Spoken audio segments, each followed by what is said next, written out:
আমন্ত্রণ দুপুরের বাংলাদেশে। শুরুতেই জানিয়ে দেব শিরোনামগুলো।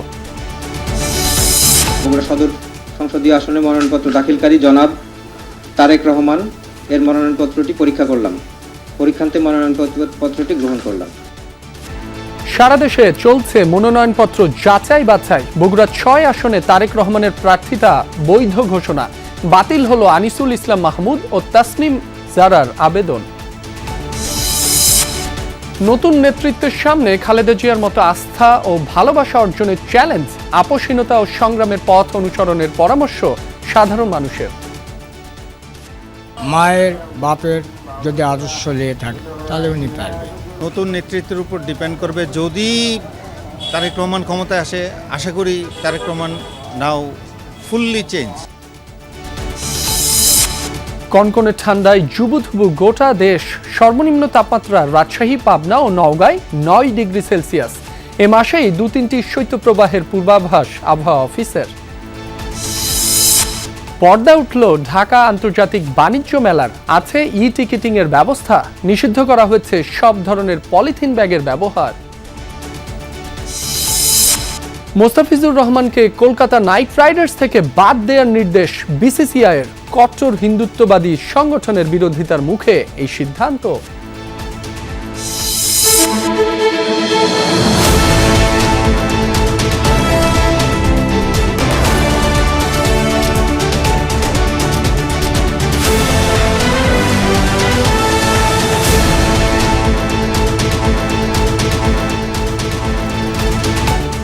এতক্ষণ শিরোনামগুলো দেখছিলেন। এছাড়াও দেশ বিদেশের আরো খবর নিয়ে দুপুরের বাংলাদেশে আপনাদের সাথে আছি মাসুম রাব্বি। পঞ্চম দিনের মতো সারা দেশে চলছে ত্রয়োদশ জাতীয় সংসদ নির্বাচনে প্রার্থীদের মনোনয়নপত্র যাচাই বাছাই।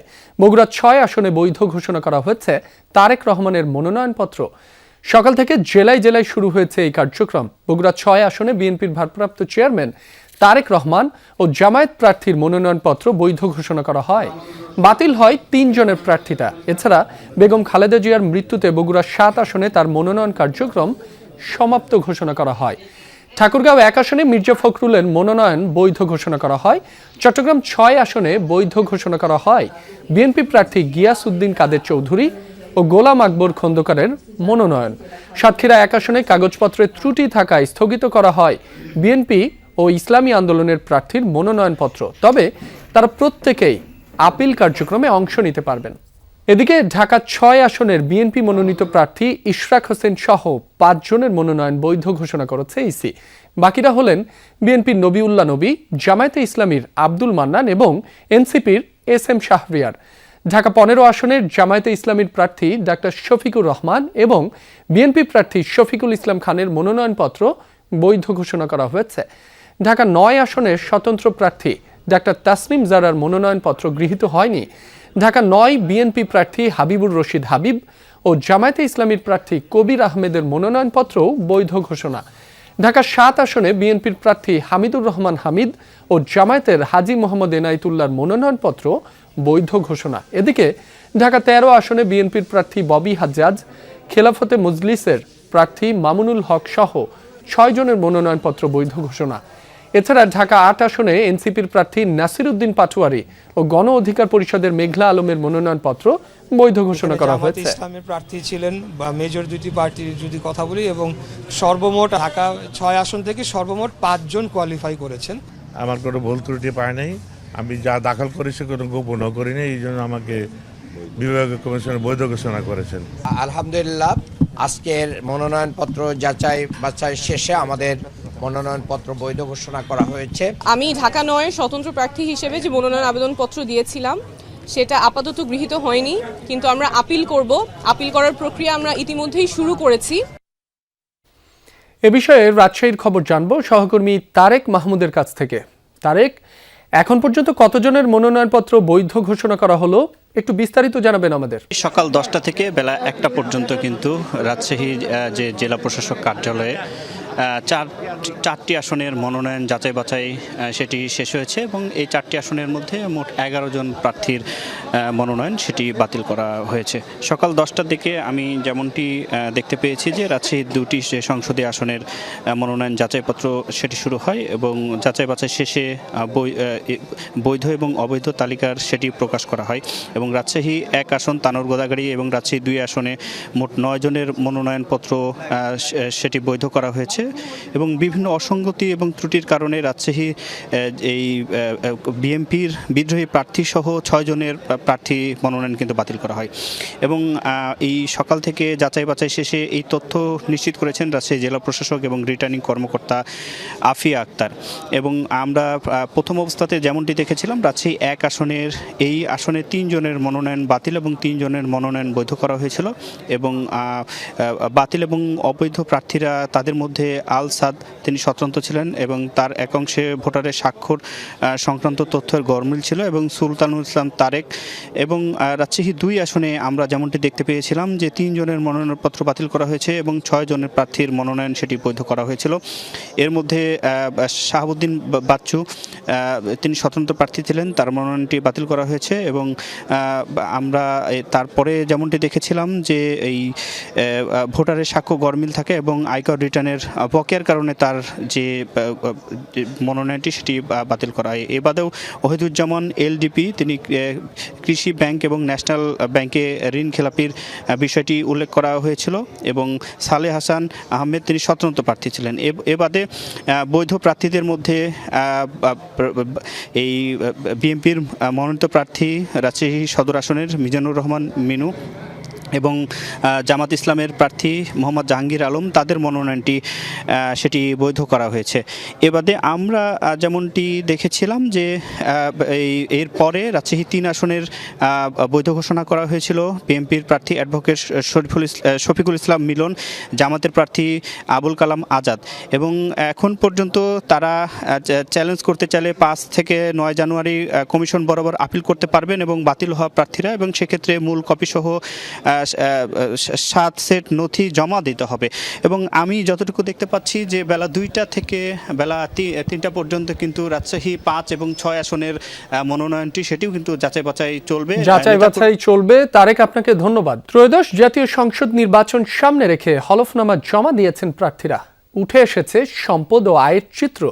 বিএনপির ভারপ্রাপ্ত চেয়ারম্যান তারেক রহমান, জামায়াতে ইসলামীর আমির ডাক্তার শফিকুর রহমান দুজনের সম্পদ 1.5 থেকে 2 কোটি টাকার মধ্যে।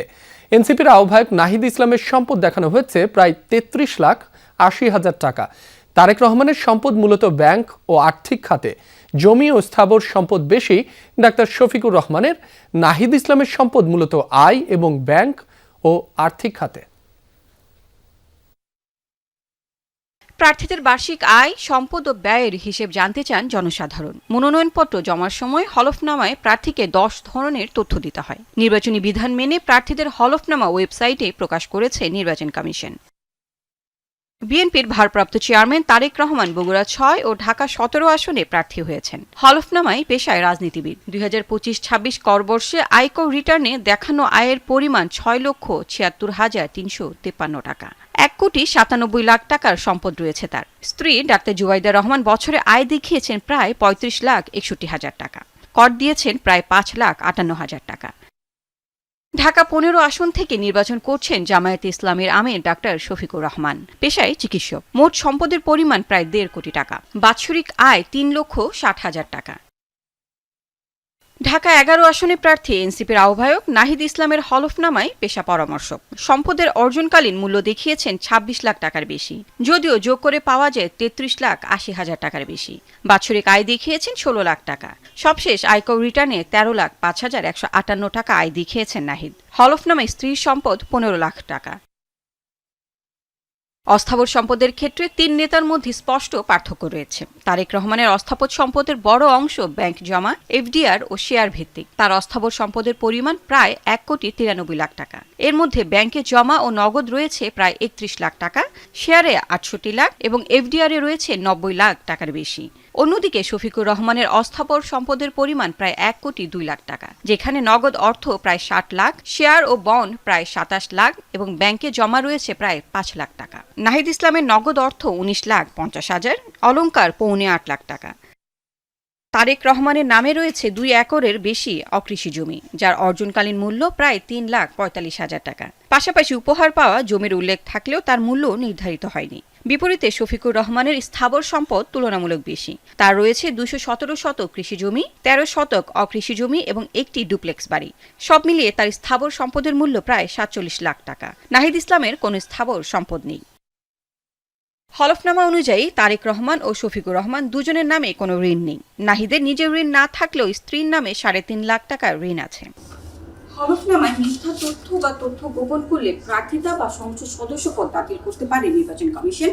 এবারের আরপিওতে এটা অন্তর্ভুক্ত করা হয়েছে, কিন্তু হলফনামায় দেওয়া তথ্য কতটুকু সঠিক এবং এর যাচাই প্রক্রিয়া নিয়ে প্রশ্ন আছে রাজনৈতিক বিশ্লেষকদের। মানুষ ট্যাক্স ফাঁকি দেয় কিভাবে? ওই একই কায়দা ইনকামও ফাঁকে, ইনকাম সোর্সও ফাঁকে দিতে পারে। এটা এক ধরনের তাদের জন্য ওয়ার্নিং যে আমরা কিন্তু তোমার বাতিল করতে পারি। হ্যাঁ, কিন্তু বাস্তবে সেটা করবে কি না এই এত অল্প সময়ের মধ্যে নিশ্চয়ই তারা চাইবে না যে একটা নির্বাচনী প্রক্রিয়া মানে এটাকে কেন্দ্র করে ডিরেল হয়ে যায়। রিটার্নিং কর্মকর্তা মনোনয়নপত্র বাছাইয়ের সময় হলফনামার তথ্য যাচাই করেন, যদিও এই সময়কে যথেষ্ট মনে করেন না বিশ্লেষকরা। লাভলি বিথি, যমুনা নিউজ, ঢাকা। খালেদা জিয়ার মৃত্যুর পর দেশের রাজনীতি নতুন এক অধ্যায়ের মুখোমুখি। সাধারণ মানুষ বলছেন, দেশকে যারা আগামীর পথে এগিয়ে নিবে তাদের খালেদা জিয়ার অবিচল নেতৃত্ব, আপোষহীনতা আর দীর্ঘ সংগ্রামের পথ অনুসরণ করা উচিত। বিএনপির প্রয়াত চেয়ারপারসনের প্রতি সর্বস্তরের মানুষের গভীর ভালোবাসা থাকলেও দলের পরবর্তী নেতৃত্বকে অর্জন করতে হবে জনগণের আস্থা। যদি বন্দি না করে তাহলে এত পুলিশ দিবে কেন? রাস্তাঘাট সব বন্ধ, গেটে তালা। খালেদা জিয়া দীর্ঘ 44 বছরের রাজনীতির ঝঞ্ঝা বিক্ষুব্ধ পথে এক নারীর অবিচল যাত্রা। বীরের এই রক্তস্রোত, মায়ের অশ্রুধারা যেন বৃথা না যায়। উত্থান পতন, অসংখ্য চ্যালেঞ্জ, কোনো কিছুই দমাতে পারেনি তাকে। গণতন্ত্রের প্রশ্নে তার দীর্ঘ সংগ্রাম, সাহস ও দৃঢ়তা জয় করেছিল কোটি মানুষের হৃদয়। তাই তো তাকে শেষ বিদায় জানাতে শহর জুড়ে নামে এমন জনস্রোত। লাখ লাখ মানুষের উপস্থিতিতে জানাজা পরিণত হয় ইতিহাসের এক বিরল সমাবেশে। দীর্ঘ 4 দশকের রাজনীতিতে খালেদা জিয়া হয়ে উঠেছিলেন সবার আস্থার জায়গা, প্রধান স্তম্ভ। সাধারণ মানুষরা বলছেন, তার অনুপস্থিতি দেশের রাজনীতিতে তৈরি করবে এক অনিবার্য শূন্যতা। উনি থাকলে আমাদের দেশবাসীর এবং সাধারণ জনগণের আস্থা বাড়ত এবং তার উপর আমরা খুব ভরসা করে সামনে এগিয়ে চলতে পারতাম। শুধু ভালো আমি দেখছি, সে ভালো আছেন, ভালো জন্য মারা গেছে, কোটি কোটি মানুষ হয়েছে। যারা ইতিহাসে ভূমিকা রেখেছেন খালেদা জিয়া সহ, তাদের জীবনী পাঠ্য হিসেবে শিশুদের মধ্যে ছড়িয়ে দেওয়া উচিত। সমর্থকদের কাছে খালেদা জিয়া ছিলেন আপোষহীন নেতৃত্বের প্রতীক। সমালোচকদের চোখেও ছিলেন সময়ের সবচেয়ে প্রভাবশালী রাজনৈতিক ব্যক্তিত্ব। তারা মনে করেন, খালেদা জিয়ার অবর্তমানে রাজনৈতিক উত্তরাধিকারদের অর্জন করতে হবে সেই আস্থা। এখন নতুন নেতৃত্বের উপর ডিপেন্ড করবে। যদি তারেক রহমান ক্ষমতায় আসে, আশা করি Tarique Rahman now fully change, is fully matured. মায়ের বাপের যদি আদর্শ নিয়ে থাকে তাহলে উনি পারবে। নির্বাচনের মাঠেও খালেদা জিয়া ছিলেন দলীয় ঐক্যের ভিত। এবারই প্রথম খালেদা জিয়াকে ছাড়া নির্বাচনী মাঠে নামবে বিএনপি, যেখানে না থেকেও থাকবে খালেদা জিয়ার জীবন ও রাজনীতির প্রভাব। মারা যাওয়ার পর তার প্রতি একটা মানুষের মায়া মমতা চলে আসছে, আবেগ চলে আসছে। এখন শুধু আবেগটাই কাজ করতেছে। ওনার ছেলে হয়তো সম্ভবত রাজনীতিতে আসবে, ওনার দলকে করবে, সো ওনার প্রভাবটা তো থাকবে। এমন এক সময়ে চলে গেলেন খালেদা জিয়া যখন দেশের রাজনীতি আবারও বিভাজন, দ্বন্দ্ব ও প্রতিহিংসার চক্রে ঘুরছে। সাধারণ মানুষ বলছে, খালেদা জিয়ার পথ অনুসরণ করে অহিংস রাজনীতির পথে এগিয়ে নিতে হবে দেশকে। তার শূন্যতা আসলে একটা বড় শূন্যতা, এটা পূরণ করার ক্ষমতা বাংলাদেশের নেই। হয়তোবা ধীরে ধীরে তৃতীয় চতুর্থ কেউ আসলে হয়তোবা হইতে পারে। ওনার যে বা প্রবীণ যে রাজনীতিবিদরা ছিলেন চলে গেছেন, তাদেরকে ফলো করতে হবে। একটা লক্ষ্য বা ভিশন নিয়ে যদি দেশ আগিয়ে যায়, শূন্যতা তো থাকবেই, কিন্তু শূন্যতা পূর্ণ হয়ে যাবে, আমি এটা মনে করি। নেতৃত্বগুণ ও ব্যক্তিত্বের কারণে সাধারণ মানুষের আকুণ্ঠ সমর্থন পেয়েছেন খালেদা জিয়া। তার আদর্শ আর দেশপ্রেমকে সামনে রেখে এগুতে পারলেই বদলে যাবে বাংলাদেশ আর দেশের রাজনীতির চেহারা, এমনটাই মনে করেন সাধারণ মানুষ। আরিফুর রহমান সবুজ, যমুনা নিউজ, ঢাকা। সাবেক প্রধানমন্ত্রী এবং বিএনপি চেয়ারপারসন বেগম খালেদা জিয়ার কবর জিয়ারতে আজও সমাধিস্থলে মানুষের ঢল। শুক্রবার শেষ হয় 3 দিনের রাষ্ট্রীয় শোক, তবে বিএনপি ঘোষিত 7 দিনের শোক চলছে। ভোরের আলো ফুটতেই শীত উপেক্ষা করে জিয়া উদ্যানের সমাধি কমপ্লেক্সে আসতে থাকেন শত শত মানুষ। কবর জিয়ারতের পাশাপাশি সমাধিতে ফুল দেন অনেকে, আজও অনেকে কোরআন শরীফ খতম দিচ্ছেন। এদিকে বেলা 11টার দিকে সমাধিসৌধে মহিলা দলের শ্রদ্ধা শেষে বিএনপির সিনিয়র যুগ্ম মহাসচিব রুহুল কবির রিজভী বলেন, গণতন্ত্রের আপসহীন নেত্রী শিখিয়েছেন কিভাবে দেশ ও মানুষের পাশে দাঁড়াতে হয়, ফ্যাসিবাদের বিরুদ্ধে কিভাবে লড়াই করতে হয় সেটাও শিখিয়েছেন বেগম খালেদা জিয়া। কি করে জনগণের পাশে থাকতে হয় এবং অনেক দুঃখ, সংকট, চাপ, হুমকির মুখেও জনগণকে ছেড়ে না যাওয়ার যে দৃষ্টান্ত, সেটা দেশনেত্রী বেগম খালেদা জিয়া তিনি দেখিয়েছেন। পৌষের মধ্যভাগে সারা দেশে শীতের দাপট, কনকনে ঠান্ডায় স্থবির জনজীবন। আজ সর্বনিম্ন তাপমাত্রা রেকর্ড করা হয়েছে রাজশাহী, পাবনার ঈশ্বরদী ও নওগাঁর বদলগাছিতে 9 ডিগ্রি সেলসিয়াস। ভোর থেকেই ঘন কুয়াশায় ঢাকা প্রকৃতি। দৃষ্টিসীমা কমে আসায় সড়ক মহাসড়কে হেডলাইট জ্বালিয়ে চলাচল করছে যানবাহন। তীব্র শীতে জরুরি প্রয়োজন ছাড়া বের হচ্ছে না মানুষ, বিপাকে পড়েছেন খেটে খাওয়া মানুষ। গরম কাপড়ের অভাবে কষ্টে দিন কাটছে দরিদ্র ও ছিন্নমূল মানুষের। সরকারি ও বেসরকারি উদ্যোগে শীতবস্ত্র বিতরণ করা হলেও তা অপর্যাপ্ত। শীতের সাথে পাল্লা দিয়ে বাড়ছে ঠান্ডাজনিত রোগের প্রকোপ। আক্রান্তদের বেশিরভাগই শিশু ও বয়স্ক। ঘন কুয়াশায় প্রধান 2 নৌ রুটে ফেরি চলাচল ব্যাহত। 4-5 দিন ধরে প্রচন্ড রকমের ঠান্ডা, ঘন কুয়াশা, অন্তনে দেখেছি কি মেল বাতাসের কারণে জনজীবন স্থবির হয়ে পড়েছে। শীতের ভিতরে তো কাজ কাম করা যায় না, আমাকে সমস্যা হয়, গরিব মানুষ। লোকাজন ভাই তো শীতকালে দিন কষ্ট কইরা, কিন্তু আমরা শীতে খুব কষ্ট হইতে আছে, বুঝলেন। রাজধানী সহ সারা দেশে তীব্র শীত, সহসা কমছে না শীতের দাপট। আজ ঢাকায় তাপমাত্রা 12.5 ডিগ্রি সেলসিয়াস রেকর্ড করা হয়েছে, যা চলতি মৌসুমে সর্বনিম্ন। আবহাওয়া অধিদপ্তর আরও জানিয়েছে, চলতি মাসে 2 থেকে 3টি শৈত্যপ্রবাহ হতে পারে, যার মাঝে 1-2টি মাঝারি কিংবা তীব্র শৈত্যপ্রবাহ হতে পারে। সামনের দিনগুলোয় ঠান্ডা আরও বাড়তে পারে। এদিকে কনকনে ঠান্ডা বাতাস আর ঘন কুয়াশায় অনেকটাই স্থবির জনজীবন। তীব্র শীতে জরুরি প্রয়োজন ছাড়া বের হচ্ছে না মানুষ। সবচেয়ে বিপাকে পড়েছেন খেটে খাওয়া মানুষ। গরম কাপড়ের অভাবে কষ্টে দিন কাটছে দরিদ্র ও ছিন্নমূল মানুষের। এদিকে ঘন কুয়াশার কারণে আজও শাহজালাল আন্তর্জাতিক বিমানবন্দরে ঘটেছে শিডিউল বিপর্যয়। নির্ধারিত সময় ছাড়ছে না অধিকাংশ ফ্লাইট। এতে ভোগান্তিতে পড়েছেন বিদেশগামী এবং অভ্যন্তরীণ ফ্লাইটের যাত্রীরা। বিমানবন্দর কর্তৃপক্ষ জানায়, কুয়াশার কারণে আকাশে বেশ কয়েকবার চক্কর দিতে হচ্ছে বিমানগুলোকে। প্রায় ডজন খানেক ফ্লাইট 2 থেকে 4 ঘন্টা বিলম্বে ঢাকায় অবতরণ করেছে। রাত থেকে ভোর পর্যন্ত একটি আন্তর্জাতিক ফ্লাইটও অবতরণ করতে পারেনি। কুয়াশার কারণে রানওয়ে দৃশ্যমান না হওয়ায় নিরাপত্তাজনিত কারণে ইউএস বাংলা এয়ারলাইন্সের জেদ্দা থেকে আগত একটি ফ্লাইট কলকাতায় অবতরণ করেছে। আবহাওয়া স্বাভাবিক হলে 9টার পর থেকে সকল ফ্লাইট অপারেশন পুনরায় শুরু হয়। ডাইভার্ট হওয়া ফ্লাইটগুলো কলকাতা থেকে ফিরে এসেছে বলেও জানায় কর্তৃপক্ষ।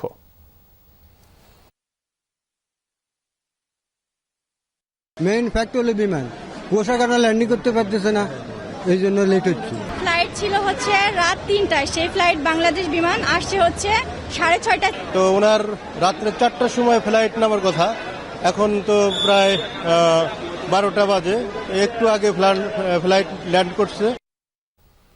পর্দা উঠেছে ঢাকা আন্তর্জাতিক বাণিজ্য মেলার 30তম আসরের উদ্বোধন করেন বাণিজ্য উপদেষ্টা শেখ বশির উদ্দিন। অংশ নিয়েছেন শীর্ষস্থানীয় ব্যবসায়ী নেতারাও।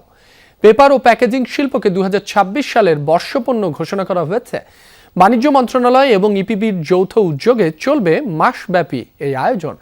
মেলায় টিকিটিং এর ব্যবস্থা করা হয়েছে। লেআউট প্ল্যান অনুযায়ী বিভিন্ন ক্যাটাগরির 324টি প্যাভিলিয়ন ও স্টল বরাদ্দ দেওয়া হয়েছে।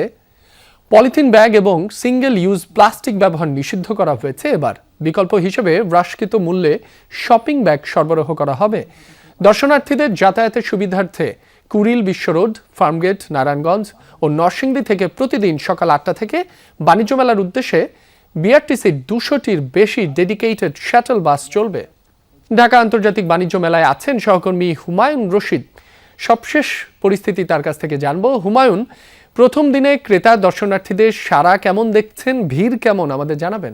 প্রথম দিনের তুলনায় ক্রেতা সমাগম, দর্শনার্থীদের সমাগম প্রত্যাশিত, এমনটাই বলছেন ব্যবসায়ীরা।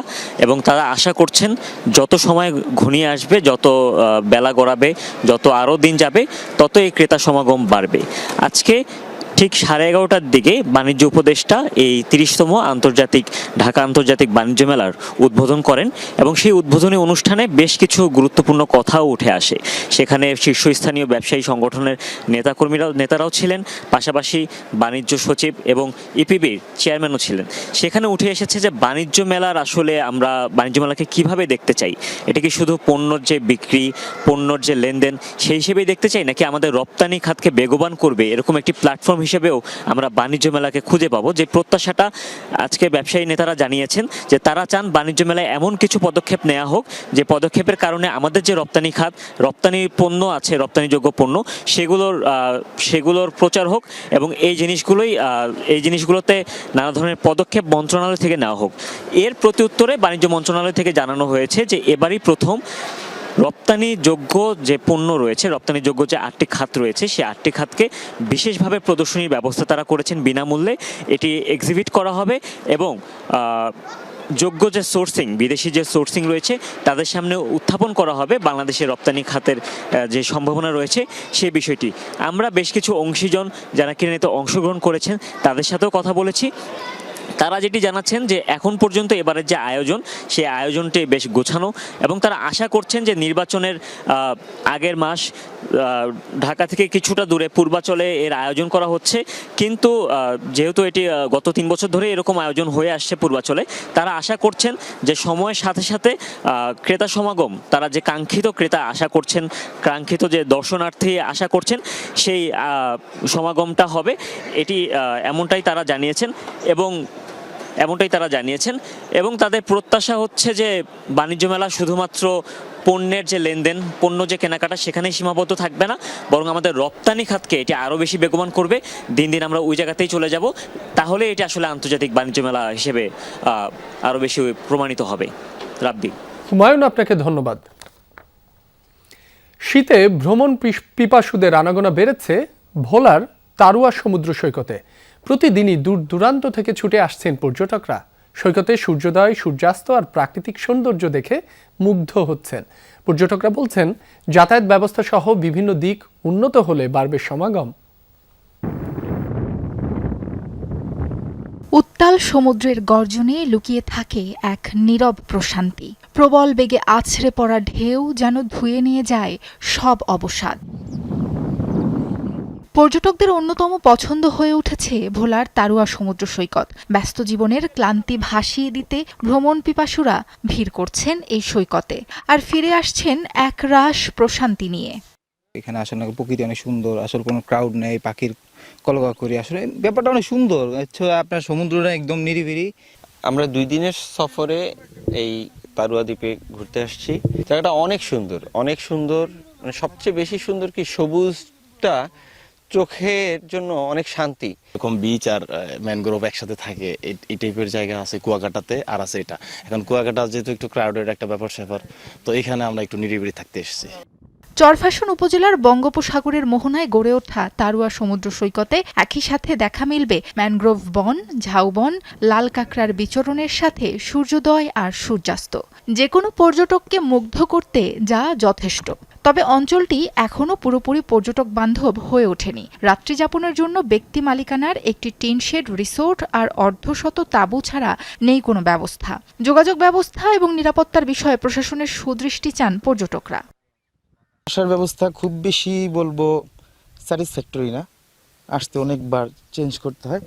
তারপর যখন সারাদিন কষ্ট করে এখানে আসি, ভালো জায়গাটা ভালো। হ্যাঁ, ঢালচর আসার পর থেকে যেটা খেয়াল করলাম, এখানে যে লোকাল যে রাস্তাঘাট এবং যে জিনিসগুলো ছিল ওইগুলো একটু আসলে খুব ভালো না অবস্থা। এই পর্যটন কেন্দ্রটি বিশেষ করে সরকারিভাবে অবহেলার শিকার। যদি সরকার এটাকে পর্যটন কেন্দ্র ঘোষণা করে এবং অবকাঠামোগত উন্নয়ন করে তাহলে পর্যটক আকর্ষণ করবে। প্রতি বছর নভেম্বর থেকে মার্চ মাস পর্যন্ত এই সৈকতে কয়েক হাজার ভ্রমণ পিপাসুর সমাগম হয়।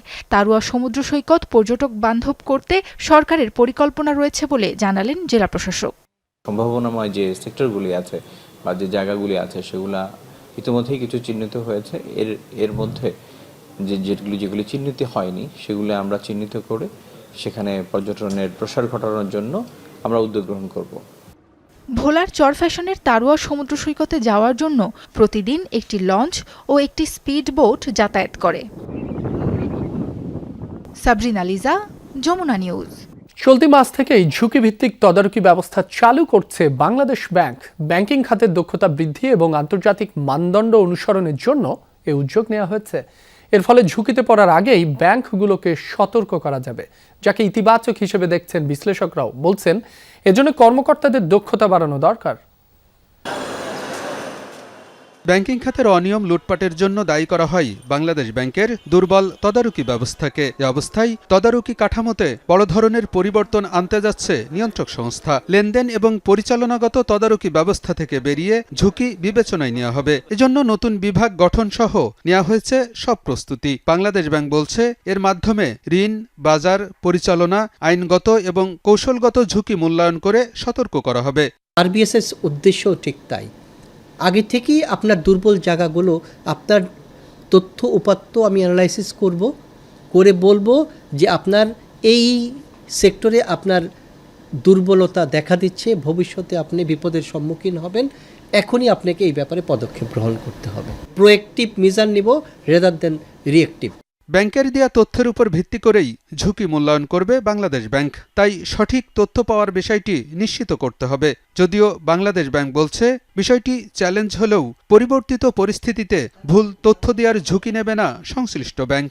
আরবিএস বাস্তবায়ন করার ক্ষেত্রে প্রধানতম চ্যালেঞ্জ হিসাবে ধরে নিয়েছি যে ডাটা অ্যাকুরেসি এবং টাইমলিনেস।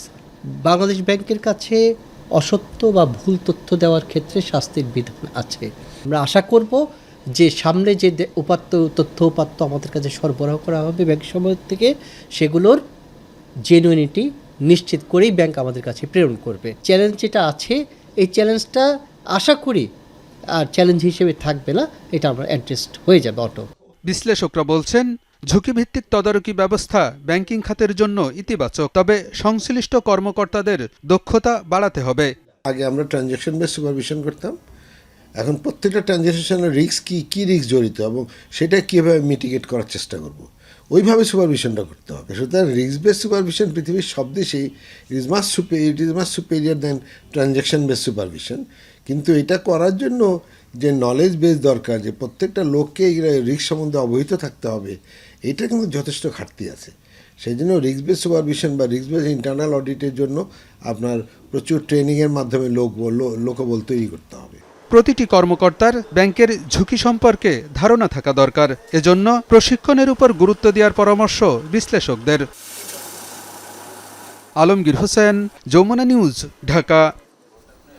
বর্তমানে জাতীয় সংসদ নির্বাচন সবচেয়ে গুরুত্বপূর্ণ উল্লেখ করে ডিএমপি কমিশনার শেখ মোহাম্মদ সাজ্জাদ আলী জানিয়েছেন, নির্বাচনের লেভেল প্লেইং ফিল্ড নিশ্চিতে নিরপেক্ষতার সাথে কাজ করছে ঢাকা মহানগর পুলিশ। এর জন্য পুলিশে ব্যাপক রদবদল করা হয়েছে।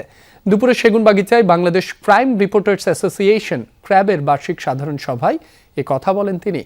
এ সময় ডিএমপি কমিশনার বলেন, নির্বাচনের প্রার্থীদের নিরাপত্তার বিষয়টি বিবেচনায় নিয়ে অনেকেই গানম্যান দেওয়া হয়েছে। আগামীতেও কোনো প্রার্থী নিরাপত্তা ঝুঁকিতে থাকলে তাদেরকেও একইভাবে নিরাপত্তা দেওয়া হবে। হাদি হত্যা মামলায় তদন্তের অগ্রগতি নিয়ে কথা বলেন কমিশনার। জানান, হাদির হত্যাকারীদের ধরতে সর্বোচ্চ গুরুত্ব দিয়ে কাজ করছে পুলিশ। সভায় 2025 সালে বিভিন্ন ক্যাটাগরিতে সেরা প্রতিবেদনের জন্য পুরস্কারপ্রাপ্তদের হাতে ক্রেস্ট ও চেক তুলে দেওয়া হয়। এবার মানব পাচার বিষয়ে অনুসন্ধানী প্রতিবেদনের জন্য বেস্ট রিপোর্টিং অ্যাওয়ার্ড পেয়েছেন যমুনা টেলিভিশনের বিশেষ প্রতিনিধি রাশেদ নিজাম। জানুয়ারি মাসের 21 বা 22 তারিখের থেকে সম্ভবত ক্যাম্পেইন শুরু হবে। তখনই সবচেয়ে বড় জটিলতা হওয়ার কথা, এক পক্ষ আর এক পক্ষের দোষারোপ, এটা সেটা অভিযোগ আসবে। আপনারাও খেয়াল রাখেন, আমরা নিরপেক্ষতার সাথে কাজ করতে চাই এবং নির্বাচনই এখন আমাদের মুখ্য বিষয়। সব দিকে ব্যালেন্স করে রিসোর্সের দিকে তাকায়ে কতটুকু কি সম্ভব সেটা করার চেষ্টা করছি। 2025 সালে যুক্তরাষ্ট্রে বন্দুক হামলায় হতাহতের শিকার কমপক্ষে 40,000 মানুষ। এদের মধ্যে প্রাণ হারিয়েছে 14,000-এরও বেশি। আগ্নেয়াস্ত্র ব্যবহার করে আত্মহত্যা করেছে অন্তত 24,000 মানুষ। গত বছর গড়ে প্রতিদিন গান ভায়োলেন্সের শিকার হয়েছে 110 জনের বেশি। বৃহস্পতিবার গান ভায়োলেন্স আর্কাইভ জিভিএ প্রকাশিত এক প্রতিবেদনে উঠে এসেছে উদ্বেগজনক এসব তথ্য। আবারও তুমুল বিতর্কের মুখে যুক্তরাষ্ট্রের অস্ত্র আইন। 2025 সালে ম্যাস শুটিংয়ের উদ্বেগজনক সংখ্যা জন্ম দিয়েছে নতুন সমালোচনার। কোনো হামলায় বন্দুকধারী বাদে কমপক্ষে 4 জন হতাহত হলে সে ঘটনাকে ম্যাস শুটিং হিসেবে বিবেচনা করা হয় যুক্তরাষ্ট্রে। গেল বছর এ ধরনের অন্তত 460টি হামলা দেখেছে দেশটি। বৃহস্পতিবার এ ভয়াবহ তথ্য উঠে এসেছে গান ভায়োলেন্স আর্কাইভ জিভিএ এর এক পরিসংখ্যানে। সংস্থাটি জানায়, গত বছর যুক্তরাষ্ট্রে গুলিবিদ্ধ হয়েছে অন্তত 40,000 মানুষ, যাদের মধ্যে প্রাণ হারিয়েছে 14,500-এর বেশি মানুষ। আহত হয়েছে কমপক্ষে 26,000। অস্ত্রের সহজলভ্যতার কারণে গুলি করে আত্মহত্যার ঘটনাও কম নয়। 2025 সালে আগ্নেয়াস্ত্র ব্যবহার করে আত্মহনন করেছে 24,000-এরও বেশি মানুষ। বন্দুক হামলার হাত থেকে রেহাই পায়নি শিশু কিশোররাও। 2025-এ গুলিতে প্রাণ হারিয়েছে 11 বছর বা তার কম বয়সী 224 শিশু। আহত হয়েছে 461 জন। 12 থেকে 17 বছর বয়সীদের মধ্যে নিহত হয়েছে 1030 জন, আর আহত হয়েছে 2733 কিশোর কিশোরী। স্থানীয় গণমাধ্যমগুলো জানিয়েছে, 2021 সাল থেকে টানা 4 বছর ধরে গান ভায়োলেন্সে হতাহতের সংখ্যা কমলেও এখনও জটিল পরিস্থিতি। গেল বছর গড়ে প্রতিদিন বন্দুক সহিংসতার শিকার হয়েছেন 110 জনের বেশি মানুষ। রেজওয়ানা সায়মা, যমুনা নিউজ। যুক্তরাষ্ট্রের সাথে সামরিক উত্তেজনার মাঝেই ভেনেজুয়েলার রাজধানী কারাকাসে একাধিক বিস্ফোরণের খবর পাওয়া গেছে। আন্তর্জাতিক বিভিন্ন গণমাধ্যম জানায়, শনিবার ভোরের দিকে কারাকাসের অন্তত 7টি স্থানে হয়েছে বিস্ফোরণ। এ সময় বেশ কিছু দিয়ে উঠতে দেখা যায় কয়েকটি হেলিকপ্টারকে। বিভিন্ন সংবাদ মাধ্যম বলছে, এসব হেলিকপ্টার মার্কিন সামরিক বাহিনীর হতে পারে। ধারণা করা হচ্ছে বিভিন্ন ধরনের অ্যাটাক হেলিকপ্টার থেকে চালানো হয়েছে হামলা। কারাকাসের দক্ষিণে অবস্থিত অত্যন্ত গুরুত্বপূর্ণ ও কৌশলগত সামরিক ঘাঁটি ফুয়ের্তে টিউনা ও লা কালোর্সার কাছাকাছি হয় বিস্ফোরণগুলো। হামলার পরপরই বিদ্যুৎ বিচ্ছিন্ন হয়ে যায় আশপাশের এলাকা। বিস্ফোরণের পর ভেনেজুয়েলার প্রেসিডেন্ট নিকোলাস মাদুরোর কোনো খবর এখনও জানা যায়নি। দর্শক, দুপুরের বাংলাদেশের প্রথম ঘন্টা থেকে বিদায় নিচ্ছি। পরের ঘন্টার খবর নিয়ে ফিরবেন সহকর্মী ছোয়া খন্দকার। সঙ্গেই থাকুন।